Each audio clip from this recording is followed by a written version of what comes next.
Good morning everyone. So in this video I am discussing more questions of EM wave. A full form is electromagnetic wave. Question number 6, 7, 8, 9 and these are based on some property of EM wave. So before discussing these questions I discuss properties. In question को बताने के पहले मैं EM wave की properties बताऊंगी. मैंने displacement current के बारे में बता दिया आपको कैसे निकालना है. स्पेक्ट्रम मैंने समझा दिया. नेक्स्ट प्रॉपर्टीज अब याद करो. सो नोटबुक पेन लेंगे बच्चे साथ में और साथ में मिलके करेंगे और जब भी काम करेंगे as usual I can do it, I am able to do, अच्छे थॉट के साथ खुश होकर काम करेंगे. ठीक है. तो जैसे हम EM वेव पढ़ा करते थे, EM वेव के पहले 11th क्लास में लोग वेव पढ़ा करते थे. तो वेव एक्चुअली था क्या? वेव के पहले हम एक सिंपल हार्मोनिक मोशन पढ़ा करते थे. तो हम ऐसा बोला करते थे कि पार्टिकल है ऐसे से वाइब्रेट करता है. तो हम सिंपल हार्मोनिक मोशन में यहीं तक पढ़ते थे सिर्फ, है ना. एक पार्टिकल अपनी जगह वाइब्रेट कर रहा है. हम एक स्टेप वेव में आए तो हमने बोला कि एक जो पार्टिकल वाइब्रेट करता है इसने अपनी एनर्जी दूसरे को दे दी, इसने तीसरे को दे दी, इसने यहाँ दे दी. एनर्जी ट्रांसफर होके हमने बोला पार्टिकल तो ऐसे वाइब्रेट कर रहा है, वेव ऐसे को प्रोपोगेट कर रही है.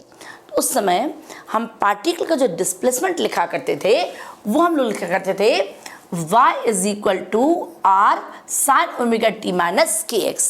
और जो वेव की स्पीड लिखा करते थे या हम लोग करते थे omega T is equal to K X और ओमेगा अपॉन के करते थे. यहाँ पर x अपॉन टी आता था और x अपॉन टी कितना आ जाएगा? v is equal to omega upon K. v is equal to कितना आ जाएगा? v is equal to omega upon K आ जाएगा. ये हमारा y आ गया था. तो सिमिलरली जब हमने EM वेव पढ़ा तो EM वेव में हमने बोला कि जो इलेक्ट्रिकल फील्ड और जो मैग्नेटिक फील्ड हैं वो आपस में परपेंडिकुलर हैं और वो भी क्या करते हैं? ऑसिलेट. तो जब वो ऑसिलेट करेंगे so how the electrical field varies. So electrical field is equal to E naught sine omega T minus K X. ये जो साइन माइनस है ये साइन हमारा प्लस भी हो सकता है और माइनस भी हो सकता है. ये प्लस माइनस डिपेंड करता है direction of propagation of wave. यदि हमारी वेव प्लस एक्स डायरेक्शन में जाती है तो ये साइन हमारा माइनस आता है. यदि नेगेटिव एक्स पर जाएगी तो ये साइन हमारा प्लस आएगा. ठीक है. सिमिलरली जो बी है, बी मैग्नेटिक फील्ड भी कैसे वेरी करेगा? B is equal to B naught sine omega T minus K X. अब हमने ये बोल दिया कि एनर्जी ट्रांसफ़र होती है. एनर्जी कितनी ट्रांसफ़र होती है जब वेव प्रोपोगेट होगी? तो जो एनर्जी डेंसिटी है वो इलेक्ट्रिकल फील्ड की कितनी होती है? Half epsilon naught E square. और एनर्जी डेंसिटी का मतलब होता है एनर्जी अपॉन वॉल्यूम, एरिया और लेंथ. Energy density. तो जितनी भी एनर्जी डेंसिटी है, जितनी भी एनर्जी है वो इलेक्ट्रिकल फील्ड में होगी और मैग्नेटिक फील्ड में होगी. अब मैग्नेटिक फील्ड में एनर्जी कैसे, मैंने कैसे याद किया होता है? मैंने एक ही फॉर्मूला याद किया होता है. मैंने half epsilon naught E square और रिलेशन पता E is equal to C B. हम चाहे तो तुरंत निकाल सकते हैं. आई वॉज डिस्कसिंग कि जो एनर्जी डेंसिटी थी that is a half epsilon naught E square and relation क्या सीखा है? E is equal to C B. और जो मैग्नेटिक फील्ड की एनर्जी डेंसिटी थी दैट इज वो कितने निकालेंगे? हम चाहे तो इससे भी निकाल सकते हैं. देखो कैसे. U E is equal to half epsilon naught E की जगह C square and B square. और यहीं पर हमने एक फॉर्मूला और सीखा है, speed of light under root of mu naught and epsilon naught. This is in vacuum और एयर बोल सकते हैं. तो यहाँ पर यू ई में जब वैल्यू डालेंगे हाफ, ये एप्सिलॉन नॉट आ जाएगा, सी की जगह म्यू नॉट एप्सिलॉन नॉट आ जाएगा, बी स्क्वायर आ जाएगा. ये कट जाएगा तो मैग्नेटिक फील्ड की जो ये कितना बन जाएगा? B square upon two mu naught. तो मैंने कैसे याद किया formula? Half epsilon naught E square. तो हाफ तो एज इट इज रहा, ई की जगह बी स्क्वायर आ जाएगा और म्यू नॉट ये एप्सिलॉन नॉट से कितना आ जाएगा? Mu naught. तो ये हो गया मेरी एनर्जी डेंसिटी. एनर्जी डेंसिटी का मतलब होता है energy upon volume. Energy density का मतलब होता है एनर्जी अपॉन वॉल्यूम. और जो दोनों एनर्जी हैं ये दोनों एनर्जी हमारी सेम होती हैं. इलेक्ट्रिकल फील्ड की एनर्जी और मैग्नेटिक फील्ड की एनर्जी क्या है? सेम. ये हमारी एनर्जी आ गई. नेक्स्ट हम और सारे फॉर्मूले सीखते हैं. एक सीखते हैं स्पीड ऑफ लाइट, वो सीखते हैं हम लोग म्यू नॉट एंड एप्सिलॉन. ये होती है किसी भी मीडियम में, किसी भी मीडियम में. और एयर की बात करेंगे तो सी ना लिख के वहाँ पर वी लिखते हैं मीडियम के लिए, क्योंकि सी हमारा स्पेसिफाइड है इन वैक्यूम के लिए, तो यहाँ वी लिखते हैं। और एयर में जो स्पीड आएगी वो आ जाएगी म्यू नॉट और एप्सिलॉन नॉट। और इसको वी को और क्या ले सकते हैं, वी को ले सकते हैं हम लोग, जो म्यू है वो बन जाएगा mu naught mu R epsilon naught epsilon R, ये बन जाएगा। अब देखते हैं, इनको डिवाइड कर लो, कितना आ जाएगा हमारा। डिवाइड करते हैं तो किसी भी मीडियम में स्पीड कम ही होती है। देखो सी अपॉन में वी अपॉन सी किया मैंने, वी अपॉन सी, तो यहाँ पर म्यू आर एप्सिलॉन आर बचेगा, बाकी जो म्यू नॉट था एप्सिलॉन नॉट था, और जो म्यू नॉट एप्सिलॉन नॉट क्या आ जाएगा, cancel. So V is equal to C upon under root of mu R और एप्सिलॉन आर। तो किसी भी मीडियम में स्पीड कम ही होती है, और इनका ही हम रिफ्रैक्टिव इंडेक्स बोल देते हैं। म्यू आर आपको अच्छे से मालूम है, it is a relative permeability of the medium, और एप्सिलॉन आर भी पता है, it is a relative permittivity of a medium. ये हमने फर्स्ट चैप्टर में पढ़ा था, तो एक फॉर्मूला हमने ये भी सीख लिया। और नेक्स्ट एक दो प्रॉपर्टीज़ और हैं, 1-2 प्रॉपर्टीज़ और हैं, वो मैं डिस्कस करूँगी। एक तो हमने एनर्जी डेंसिटी सीख लिया, इलेक्ट्रिकल फील्ड को कैसे रिप्रेजेंट करते हैं, मैग्नेटिक फील्ड को कैसे रिप्रेजेंट करते हैं, और एक आता हमारा पॉइंटिंग वेक्टर। तो जो पॉइंटिंग वेक्टर है वो एक ढंग से इंटेंसिटी होता है, क्या होता है हमारा, इंटेंसिटी ऑफ वेव। अब इंटेंसिटी जहाँ भी वर्ड आता है उसका मतलब होता है energy per unit time per unit area, energy per unit time per unit area. तो इसकी जो यूनिट दी होती है वो एनर्जी अपॉन टाइम, मतलब हम पावर अपॉन एरिया भी बोल सकते हैं। तो इसकी जो यूनिट दी होती है वो दी होती है वॉट पर मीटर स्क्वायर। क्या दी होती है, watt per metre square. Just I discuss Poynting vector. तो पॉइंटिंग वेक्टर क्या था, इंटेंसिटी। इंटेंसिटी कितना था हमारा, इंटेंसिटी कितनी थी, energy per unit area per unit time. Now one more terminology ask, what is a radiation pressure. Radiation pressure, तो radiation pressure का मतलब क्या हुआ कि जैसे सपोज करो एक कोई सरफेस है, ये एब्जॉर्बिंग सरफेस है। अब यहाँ से यदि लाइट की रेज इंसिडेंट होगी तो यहाँ पर कितना प्रेशर आएगा, कहीं भी एवरेज फोर्स ही पूछ लेते हैं। तो मैंने कैसे करके याद कर लिया कि इंटेंसिटी कितनी थी हमारी, energy upon time upon area. सिर्फ याद करने के लिए सिखा रही हूँ, कैसे फॉर्मूले लर्न कर रहे हैं। अब एनर्जी को हम लोग क्या ले सकते हैं, फोर्स इनटू डिस्टेंस, और एरिया यहाँ कर दिया और ये मैंने टाइम कर दिया। तो ये क्या बन गया हमारा, फोर्स अपॉन एरिया बन जाएगा प्रेशर, डिस्टेंस अपॉन टाइम बन जाएगा हमारा सी। तो जो P बन जाएगा P is equal to I upon C बन जाएगा। ये बन गया हमारा रेडिएंट प्रेशर। अब ये जो मैंने बताया ये मैंने नॉर्मल इंसिडेंस के लिए बताया, कई बार इंक्लाइन के लिए भी आता है। जब हम ड्यूल लेक्चर करेंगे तो मैं इंक्लाइन का कंसेप्ट भी समझाऊंगी आपको। अब ये मान लो ये एब्जॉर्बिंग सरफेस नहीं होता, ये मान लो कैसा सरफेस होता है बेटे हमारा, रिफ्लेक्टिंग सरफेस। कैसा होता हमारा, रिफ्लेक्टिंग सरफेस। यदि ये रिफ्लेक्टिंग सरफेस होता तो क्या होता है यहाँ पर, ठीक है, यहाँ पर जो हमारी रेज आती ये ऐसे रिफ्लेक्ट भी होती। जो प्रेशर होता उसका फॉर्मूला लेते हैं हम लोग 2I अपॉन सी। क्या लेते हैं, 2I अपॉन सी। तो एक आध यदि कंसेप्ट और रह गया तो और बता दूंगी।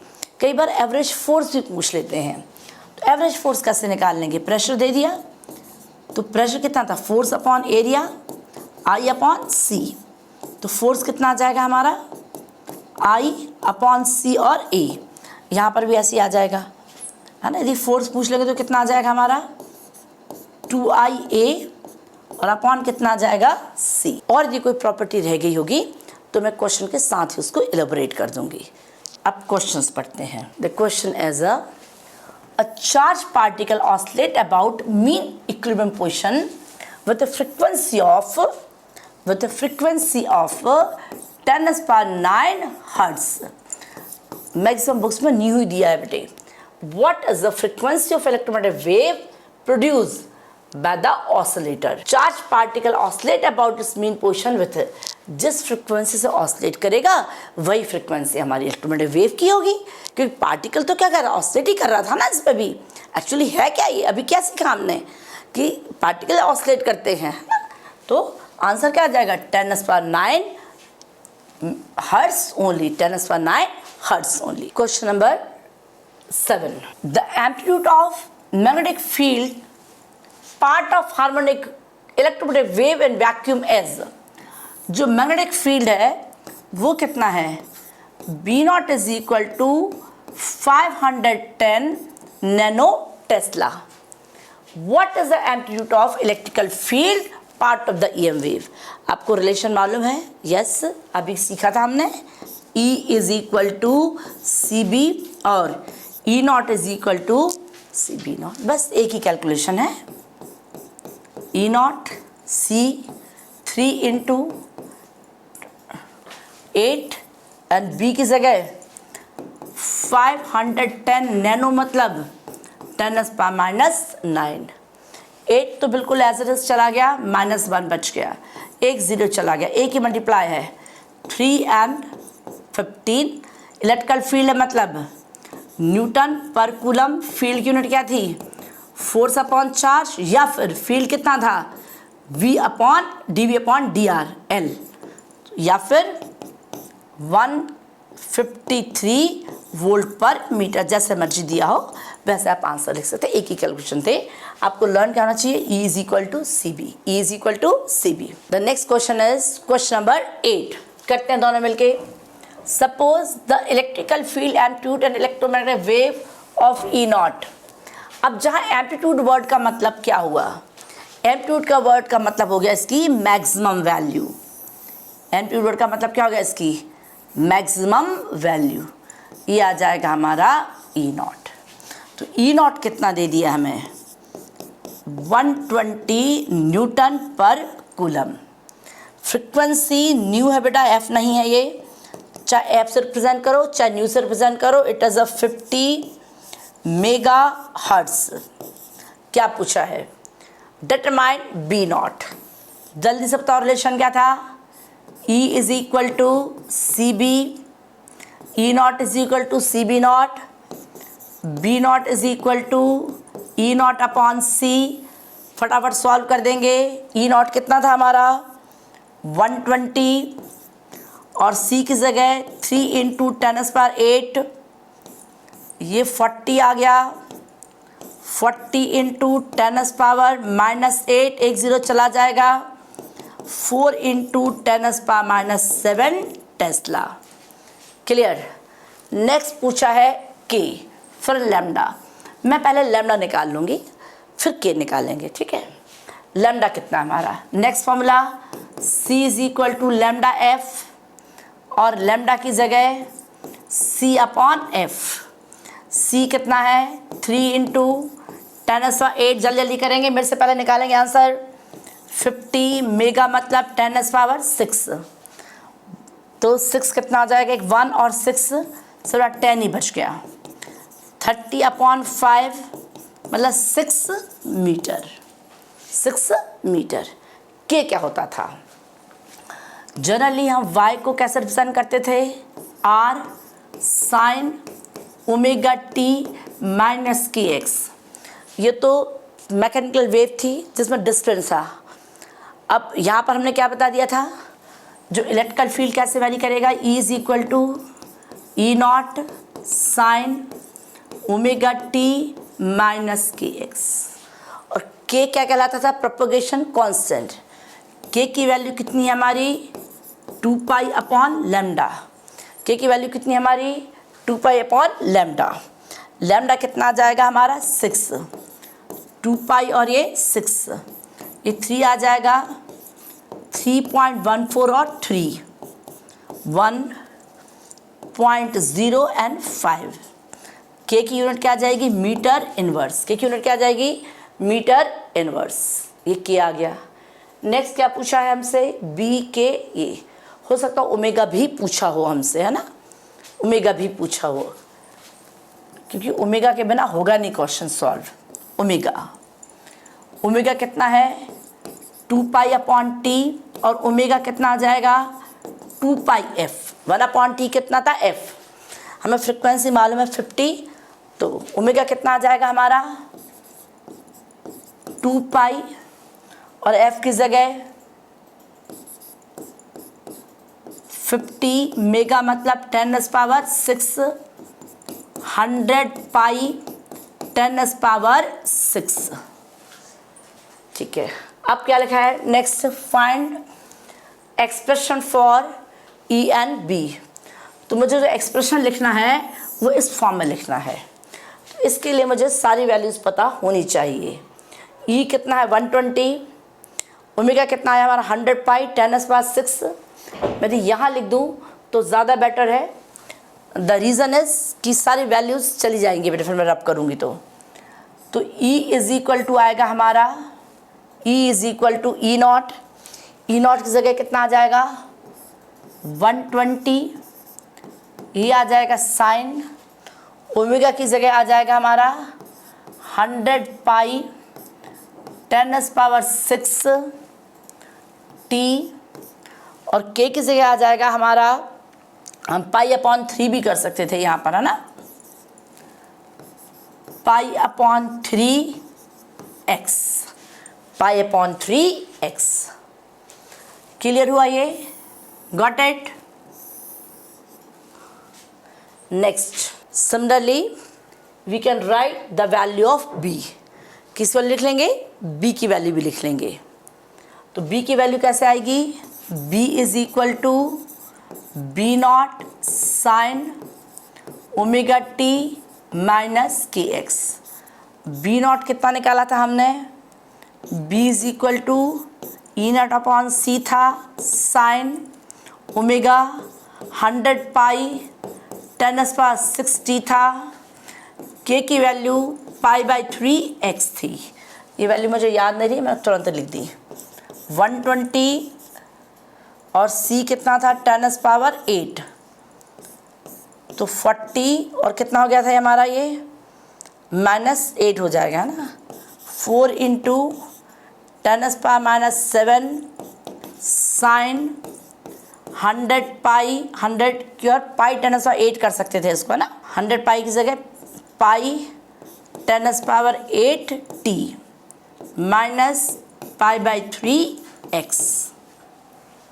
मैग्नेटिक फील्ड है मतलब टेस्ला, मैग्नेटिक फील्ड है मतलब टेस्ला। लिखने का समझ आ गया, एक जनरल एक्सप्रेशन लिखना और सारी वैल्यूज डाल देनी। If we have to write this in a vector form, दोनों को यदि वेक्टर फॉर्म में लिखना है तो हम कैसे लिख पाएंगे।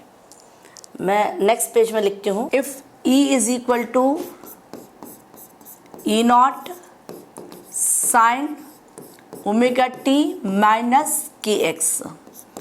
ई नॉट तो 120 था, साइन यहाँ पर हमारा आ गया था omega 10⁻8 pi T minus π/3x आ गया था, और जो b की वैल्यू आई थी वो कितनी आ गई थी हमारी, B naught 4 into 10⁻7 sine 10⁻8 pi T minus π/3x।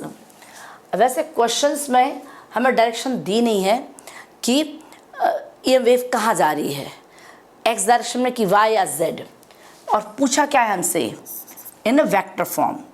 ई किसमें पूछा है, वेक्टर फॉर्म। तो जब ई को वेक्टर फॉर्म में पूछेंगे तो हम क्या मानते थे डायरेक्शन, ई क्रॉस बी। मैं मान लूँगी कि let is wave is propagate in X direction.